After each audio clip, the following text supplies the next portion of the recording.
Hello and welcome to Communication Connection. I'm Terry Likes. On this program, we like to focus on the accomplishments of students, faculty, and alumni involved with the Department of Communication. And in this edition, we're going to focus on some of the exciting changes going on within the concentration of Communication and Media Studies. And here to join us talk about these issues within Communication and Media Studies is Associate Professor Dr. Pete Smith. Pete is also the new interim coordinator of that concentration. Pete, thank you so much for joining us here on Communication Connection. Thanks for having me, Terry. Good to see you. Pete, you are a proud Mississippi State University alumnus. You also went away to graduate school at Auburn and Southern Miss, but I know it certainly means a special moment for you when you reflect on the chance to come back many years ago to join your alma mater here on the faculty. That's right. In fact, when I was in grad school at Southern Miss, one of my professors, the late Dr. Susan Siltonen, used to rib me a little bit, if we were in a conversation with other grad students about, where do you want to go? What region of the country would you like to teach in? And she would always say, we know where Pete wants to go. That was always my goal, the goal, not just to teach in higher education, but to teach back here at Mississippi State in my home department. Well, I remember when you and I first met in roughly February of 2019, you had mentioned a goal was to add a media track into the concentration that you are in. And now you and your colleagues have had all of the approvals go through and a name change to the concentration of Communication and Media Studies. And I think that's important. It was a goal of yours and your colleagues. Why the emphasis on adding media as far as the title and within the concentration? Well, I think it reflects the direction that other communication studies programs at other peer institutions were going in, but it also reflects a direction that we were already moving in with classes like Mass Media and Society, Gender and Media. We were already, and even Media Law, we were already there to some degree, Terry. We just wanted to update the title of the concentration to reflect not only changes that we had already made, but changes we would be making with this curriculum update.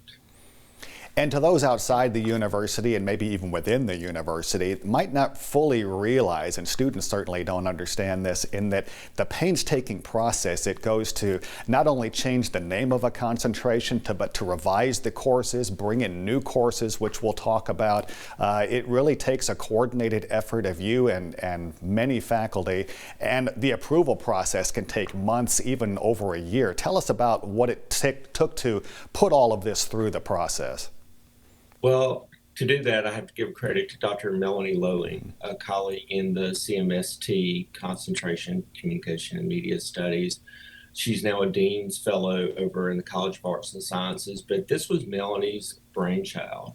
It was a group effort, make no mistake. We all took chunks of the curriculum update and the paperwork and help push it through. But Melanie is the person who came up with the new structure for the curriculum, the specific courses that she thought that the concentration needed to be updated. But it really starts within the concentration with those discussions about what does the concentration need and need to be moving forward. Then the suggested, the changes have to go to the Department Curriculum Committee, then the College of Arts and Sciences Curriculum Committee, and then the University Curriculum Committee. And in that process, we get feedback, and sometimes we had to make changes to our proposal. And then once everything is approved, of course, it eventually goes to IHL for kind of a rubber stamp. Once it passes the University Curriculum Committee, we felt pretty safe and good about the changes, but it took, counting meetings before the curriculum changes were put on paper, it took a year to 2 years. I'm probably going to venture to say 2 years for everything to be done. And we will, right now, the new curriculum is good. Entering freshmen, incoming freshmen that major in communication and media studies are under the new curriculum. transfer students that came in as of fall of this year are under the new curriculum, and we start teaching the new curriculum in the spring. I'll be teaching a class called Communication and Media Ethics. Well, and another exciting thing, and of course it took more committee meetings and more proposals, but the Communication and Media Studies concentration now has a completely online degree option too. Tell us about that. Yeah, well, we wanted to reflect the changing nature of higher education. I mean, you can't ignore the fact that even before the pandemic, we saw the need to try to offer a complementary degree online to what we offer face to face. We have a full online degree, meaning you can take courses that we offer face to face, also online. All the required courses are now online. And so a student can come in and mix and match, the right phrase.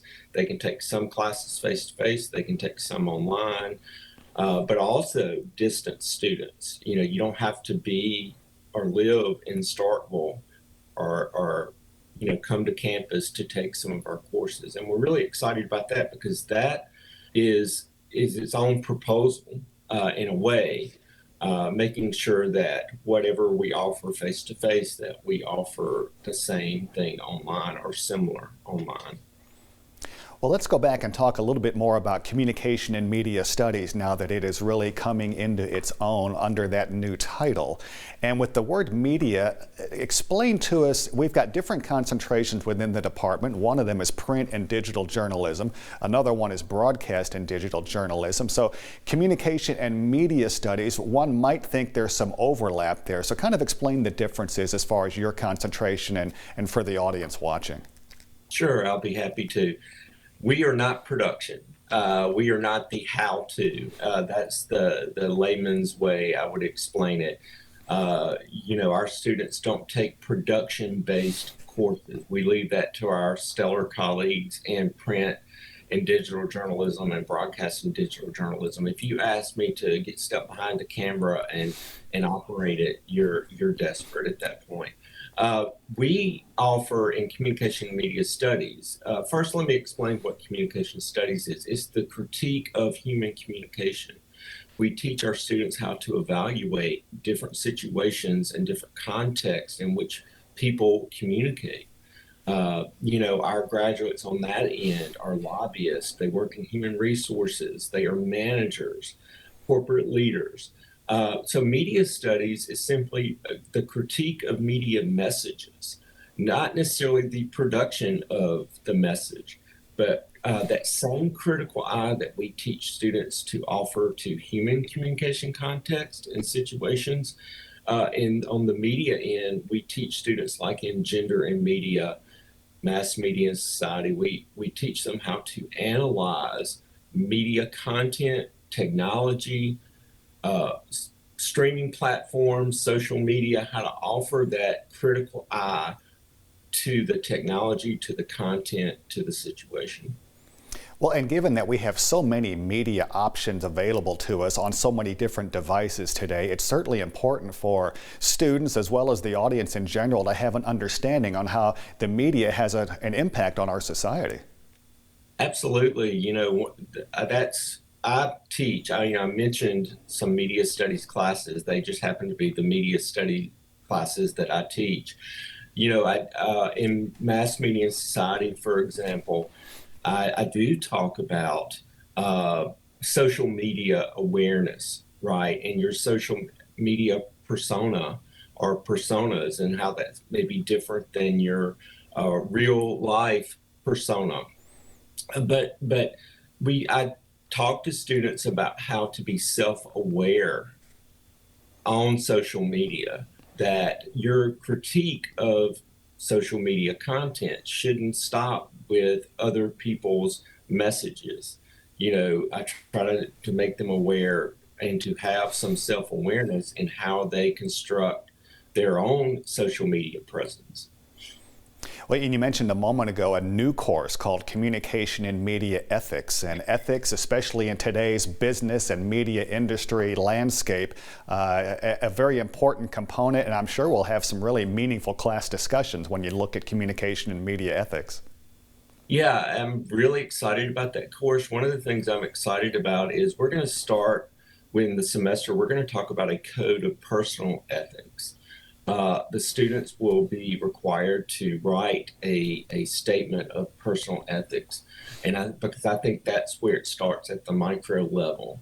And from that statement of their own personal ethics, we will talk about, a lot of case studies involving media personalities, media industries, etc. This class is going to allow students to critique the media from that ethical perspective. But I think it first starts with, well, what do you believe in? What do you as a student, as a human being, value? Because I think since we don't live in bubbles, people bring their own personal ethics, their own personal values into just about every situation. Pete, in our final moments here, you've been a longtime member of the American Journalism Historians Association and serving in officers' roles. How does focusing your research involve you or affect you in the classroom? Well, the past is present. I think most non-historians would agree with that, but it allows me to have a really broad perspective about the media.